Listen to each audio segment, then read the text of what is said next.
joined by Inspector Panchoo and Corporal Grant, and we'll be talking about the mobile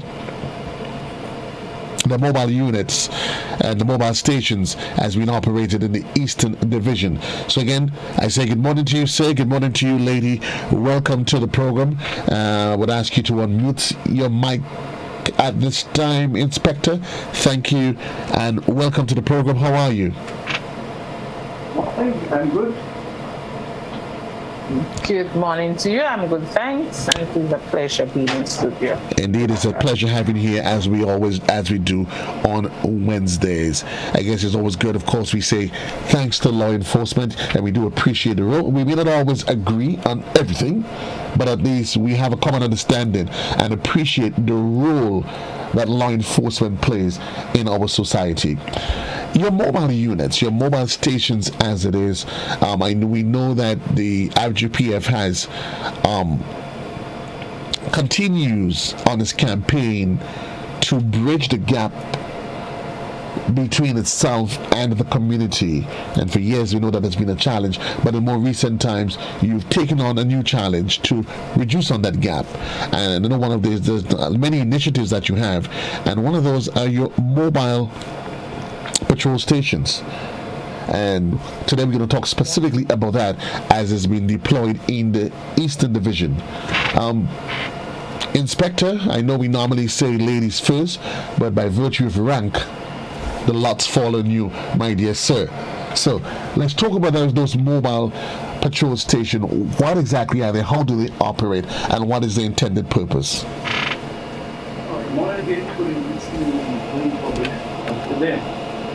Now, the mobile station was an initiative that was formed by the Eastern Division from December of 2020.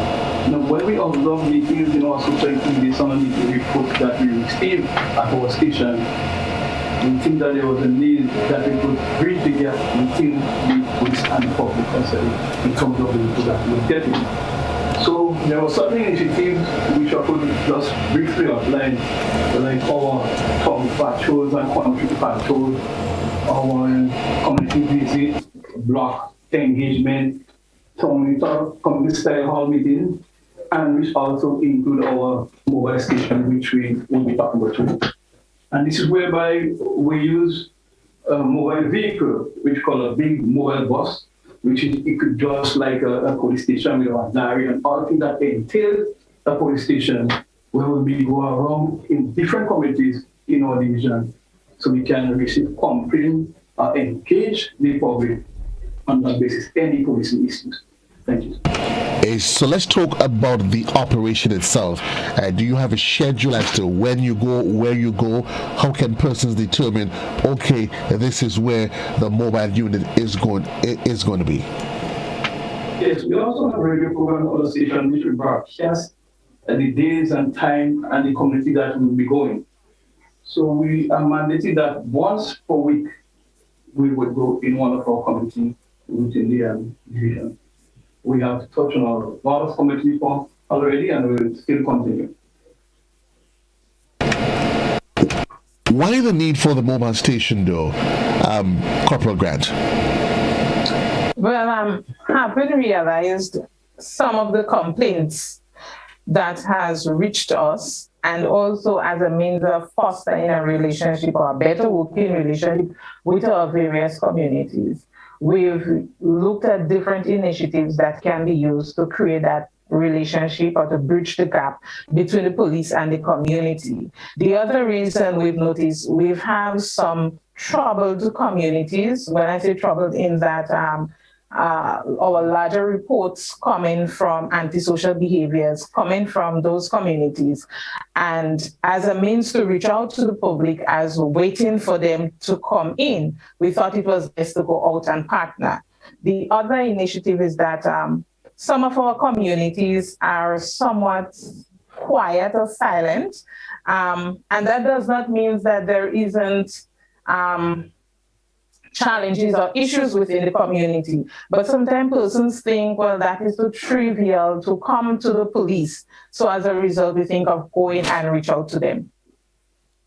What has the response been to that to the initiative? Well, thus far, we are seeing that it is a worthwhile initiative, and persons within the community are coming out and had been coming out and engaging us. What we've realized, some of the reports that persons may consider that is not so much of great concern or might be trivial. For example, we have issues with juveniles or children that are left neglected or abandoned, especially after the school period. School day has concluded. So persons are realizing that is so trivial for me to go into the various stations and report. But when we go into the communities, we obtain those information, we are able to better partner with our stakeholders so we can address those trivial, quote unquote, issues so that we can prevent the escalation of crime. But why do you get the sense, Inspector, that persons, is it because of the stigma that's attached to that? Why would an individual assume that something, if you see an infraction, something not going right, why would you determine it is too trivial? What do you think have probably given rise to that sort of line of thought, that line of thinking? Something possibly as Ms. Grant stated. Because of the distance that they might be living, they find that the situation is so trivial that they don't want to come to the police station, So that's the reason why we bring in the station close to them. So whatever report, whether trivial or not, we could get the information. Yeah, because I'm thinking, what do you get a sense that there needs to be a change of culture? Because you hear the term trivial, but in reality, there isn't anything that is trivial when it comes to the roles and responsibility of law enforcement, is there? No, because we do every report, we do trivial or not, and even if it's a concern or is an advice we can give, not leave police action, we would get everything. And I guess giving rise to that is the fact that historically, most of our police stations, they are within centralized locations. So you look at in St. George, there's one to the south, there's one in the Carnage. But St. George is a big place. You look at it, Grenville, it's in the heart of town. There's another one at specific locations. Do you get the sense, though, is it you get in the sense that there need to be a greater effort to probably expand, and all of this is part of what is we're becoming a growing society, and now you need to make adjustments to how law enforcement is conducted so as to address and deal with the growing concerns of society? Yeah, that's our plan. And because we are a mobile station, as we said, so much of our community away from the police station. And for example, in Grenville, you might have someone from Pleasance in St. Andrews. And they might have a complaint, and to come to Grenville, take a bus, sometimes they might not be in the finance to pay the bus to come to Grenville. So our initiative is to go outside there and to encourage people to come and engage us to make a complaint. And I'm assuming it also allows for increased response time based on where the complaint is coming from, doesn't it? Yes. So we have a quicker response time because we'll be there at the spot. Whenever each report is made, we're ready to do it. Corporal Grant, we talk about going into these little communities, and I'm assuming when you will specifically decide where you're going because you've done your groundwork. You go into these communities, and let's talk about the relationship building element of it, which is what ultimately you want to do. What are some of the greater challenges? Because I'm assuming the mobile units would be able to become more intimate with the community. When you go into those communities, you talked about maybe persons, children not receiving the adequate aftercare service that they should. What are some of the other challenges that you recognize as you go into the communities that allow you as the RGPF to be able to take a more hands-on approach to policing?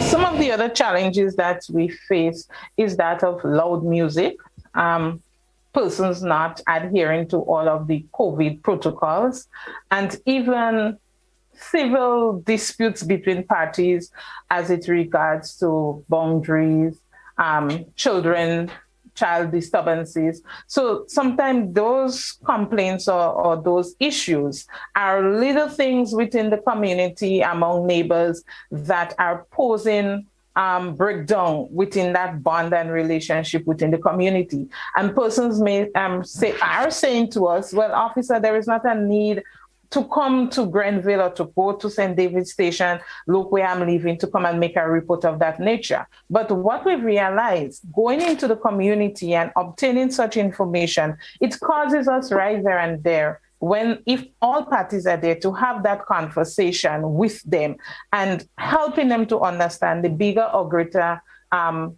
issue, not the dispute, but how can we cohabit within the same space for the greater good and benefit.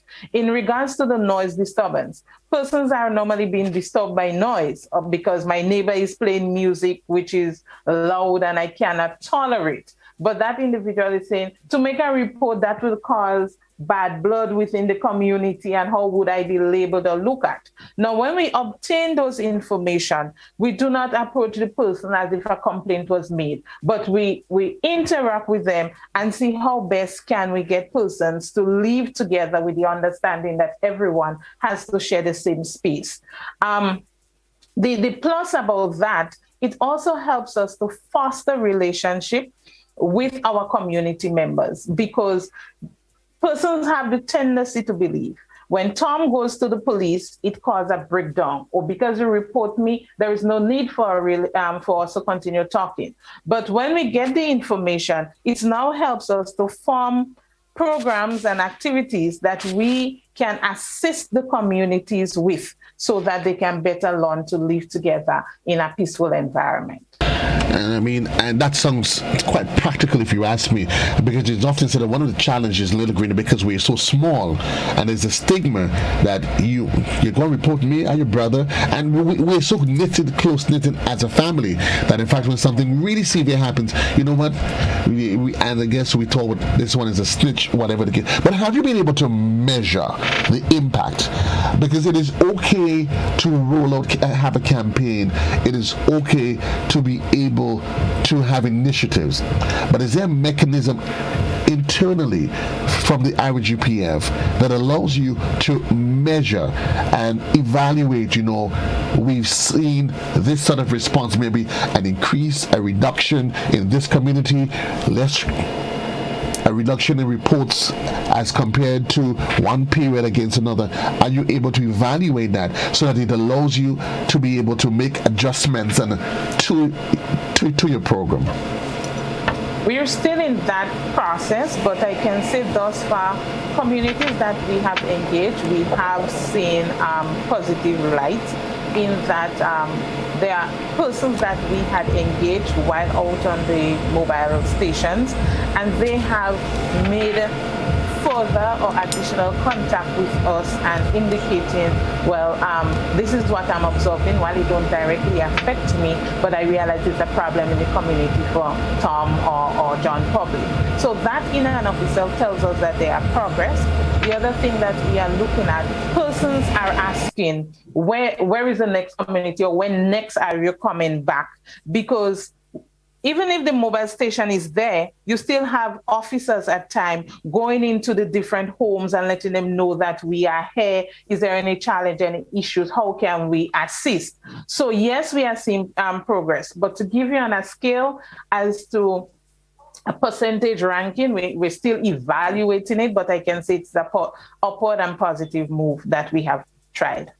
But I think it would be okay to say that we've seen a turnaround in the perceived notion as to how policing is done, both from the perspective of what the IGPF is doing and the community response. Inspector Panchoo?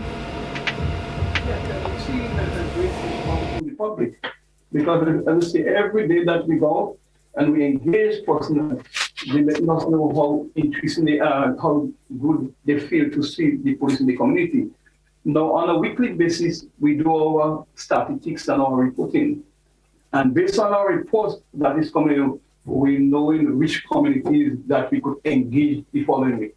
So when we get our report as to the report of crime and offenses that have been reported for the week, then we will shift our station based to swoop when reports are coming from.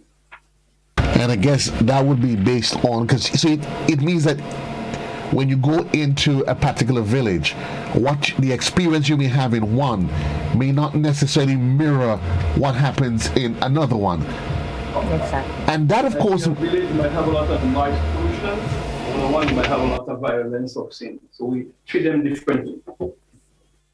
we talk about COVID, and COVID seems to be, you keep hearing these conversations, so guys that say to me, I say, guys, well, I'm in St. George, and St. George is just quiet during the night in COVID. And they say, boy, you joking? You go into certain villages and Papa Panchoo, you're wondering whether or not there is or was a curfew in place at all. How much of a challenge does that present you in terms of communities? They have their own culture. For instance, we're going to be practical. You're on the eastern side, Guelph. That's the western side. Sorry, but I'm saying Guelph comes to mind because Guelph is in fact the city that never sleeps. How do you say to a community when they use, because most communities, they have these central points where you meet down by the crossroad, and that is the hub. When you take that away, it's almost like taking away the lifeline of the community. In light of COVID and the culture that emanates and exists within different communities, how much of a challenge is it for you as law enforcement not to be seen as though, well, boy, the police is the big bad wolf, they want to mash up our living? I'm sure I want to do, Inspector. As I said, it's a real challenge for us, especially on the weekend. As I say, each community have their own culture.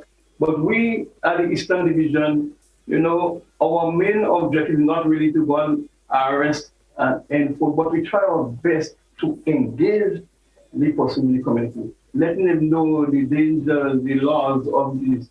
Sometimes you might talk to a person once or twice, and eventually you'll have to effect an arrest. But it's a great challenge for us, but we always deal with the protocols and ensuring person. I know in the last couple of years we've had within specific communities across the island the issues of gang. And from my perspective within media, I'm happy to say that it's not much of a challenge that you're hearing. What can you say in terms of what the police has been able to achieve as part of its efforts to going into the communities? I'm assuming also you work closely with other groups, organizations, and individuals within those communities to achieve the ultimate objective? Yes, I'm saying in respect to gangs, for the Eastern Division, we don't know of any noted gang per se, but we see a spiral in little violence, chopping incidents. And as I said, that is one of the main reasons why we start to engage the communities. But in terms of gang, we don't know of any known gangs, but we have sporadic violence between, community members, families, which we try to do. No sort of violence. I know in recent times the IGPF has raised this concern regarding what it is seen as a lot much younger individuals getting involved in the consumption of alcohol. And even in the wake of COVID, these bus parties and all of these things, where you've seen a much younger grouping. Now, years ago, bus tours and parties was what they said old people used to go on, like me and you, Corporal. I'm not sure. I'm not sure what Inspector, if Inspector is going bus tour and all that. But Corporal, we old people, right? But now you've seen a shift. Can you talk to me about that and what you think based on your involvement in these different communities?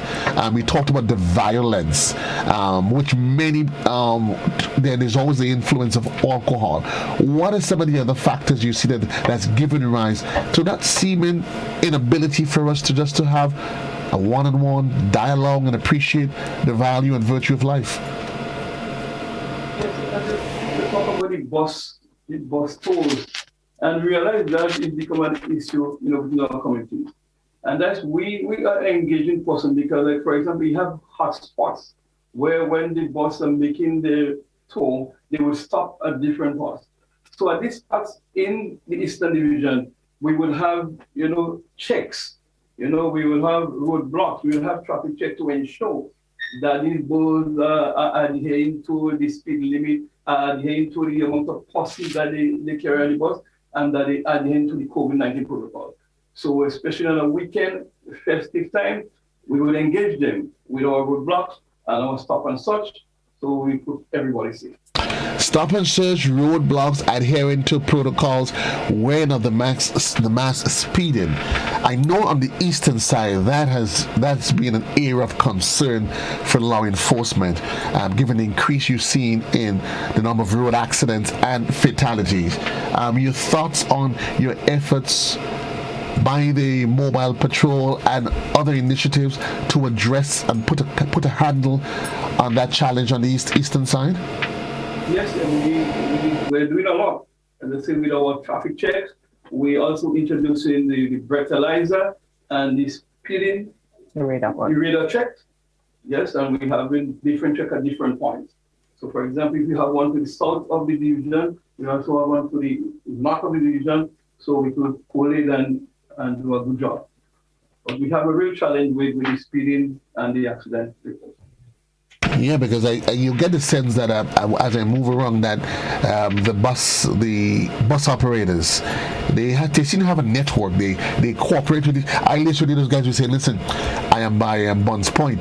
Listen, I see two police up the road." It's interesting how creative those guys get, and I am like, why are you going through all of that effort just to break the law? I mean, just a buy-in. But we're running out of time now. But let me ask you, Corporal Grant, as a woman and a female, we've noticed it, just to take off to hand up from the way the conversation was at, the increasing use of alcohol. We notice it now. Traditionally, the concern about all the consumption of alcohol was a male-dominated conversation. Now you're recognizing that women, we saw over one of the holidays, you saw some videos going viral where females getting involved in the altercation, and you would swear, I mean, you're like, really? Can you talk about that? What, in your estimation, as a lady, a mother, is driving that, and how do you see us realistically as a nation, outside of what the Royal Grenadier Police Force is doing, addressing those concerns? But I think we have far strayed away from the community raising our children, and also looking or having role models, and I'm talking about positive role models for our females. Additionally, we've realized that our young persons and most of our females are clinging or leaning now to that of technology. And as usual, the negative always seems to be easier than the positive. So we've realized that these persons gathered themselves together and they use the technology with the various devices and social media to publish it. But I want to advise and to forewarn that now you're within a certain category, it may seem okay, but when you're ready to publish yourself for a job, and as you get older and you take on different maturity aspects in your life, you realize that those things are out on social media, and it always comes back in your face, and it deters you from your level of elevation. We also realize that persons are looking for identity. So because they have that low self-esteem, quote unquote, and is in search of that association identity, it's easier to lean to the negative. But being female, and I consider myself as a role model, not just within the realm of my profession, but the way in which I carry about myself. I want to urge persons that when you look out, regardless of all of the struggles and trials that you are going through, to look for that positive person that you can want to identify with, Or if you can't find that, you yourself should take a stop, take a breath, and allow yourself to be a leader for others to follow. And others doesn't just mean your age range, but also those who are above you in terms of age, because maturity is what says it for you. And I just want to encourage our female that while we say gender and all of the competition that is out there, to remember that while we compete with our male folks, let us do it positively so that we can be a helpmate for them as they go through and as we continue to make our trial safe and marketable. And that's a very important point that she just made, the inspector, because you suddenly wonder whether or not, how do we evaluate equality? So does it mean you don't have to try to compete with? Because and I often make reference to what I refer to as a hypocrisy in society, in terms of what we accept and what we don't accept. The consumption of alcohol, it is literally glorified. We encourage it. But yet, when our young people, they start drinking, we then stop and ask, well, where they've learned that from. They've learned it because it's a culture that that has belonged to. It's rum shops are all over the place. Supermarkets closed, but the rum shops are open until midnight. And the rum shops selling corned beef and crackers to the children. That's what we know as Caribbean people, as Grenadian. But before we wrap, though, as we talk about good role models, so too, while the women they have to look for good role models, Inspector, so too we want to encourage our males to aspire themselves to become, while they try to find their role model, they too should allow themselves to adapt qualities that would allow some young person to say, I want to be like him. Yes, I'm just saying, there is a lot of good role models outside there. But I don't know what we find happening that the young men, the models that they are choosing is not those what could set the proper examples and lifestyle for them. You know, each one has to be their own. And if you have to follow any model, then you should try to be from the best of somebody that is living at a upstandard. But what we find happening that the younger men looking for the guys, what you might call with the pun below the bamba, with the hairstyle and the swag, but they not want to go with the respectful one. And that is something that the law enforcement has, that you are dealing with, always on the street, talking to the young men, try to follow good role models. You know, if what I see today that people refer to as fashion is fashion, then you know what? Then I'm 150 years old, because these things, there's no way I could fathom it. Your pants below, you behind, but it is, the truth is we are into an evolving society, and we need to get creative in how we deal with it. But we certainly do applaud the efforts of the law enforcement, the Royal Grenada Police Force, and other community organizations. But I think ultimately, and I know you both would agree with me, that it goes back to the home. It goes back ultimately to the home. You teach a child, bring up a child in the way that he should grow, and when he's old, he or she, they would not depart from it. And that's the reality. The problem stems from home, or with that breakdown in the family and the values, those traditional values that you and I grew up on. They seem to, though they've been abandoned quicker. And you know who I blame before we go for this? For the degradation of all these values? We the adults. I keep saying, whatever rights and privileges children have is because an adult gave it to them. But we leave that conversation for a different day, place, and time. We do want to say thank you, Inspector Panchoo. Thank you, Corporal Grant, for taking it from your time. And I do want to encourage you to continue doing what you're doing at the Eastern Division, with yourself and the rest of the team as part of the rolling out and continuation of your mobile patrol service. All the best to you, and do stay safe. Thank you so much. I just want to say thank you, Mr. Cadore, on behalf of the officers in charge of the Eastern Division and the Royal Grenada Police Force as a whole. I just want to say thank you for having us on this program. It is always a pleasure. Tuesday, you always have a home here at the GBN. Thank you, Corporal. Thank you, Inspector. It's a song of classic in the morning time, classic 105.5, 105.9. I was speaking there with Corporal Panchoo and Sorry, no, I did it. Corporal Grant and Inspector Panchoo of the Eastern Division, and as it relates to their mobile patrol service. It's 12 minutes on to the hour. We take a quick commercial break. Actually, no, before we break, though, let's not complicate it. Probably just going to take one break, though. We want to say goodbye, of course, thanks to our viewers on Julian's channel 7 and channel 11, channel 20 for those of you that was in cable. At the top of the hour is going to be the midday edition, a production for News and Current Affairs Department. So this is where I say my so long farewells, goodbye to those of you that is on television. It's always a pleasure being here with you. JC loves you. For those of you that's in the radio, I would continue with you for the next 5 minutes or so as I take you on to the luncheon edition, which comes up at the top of the hour. A quick break, and we'll be right back on radio.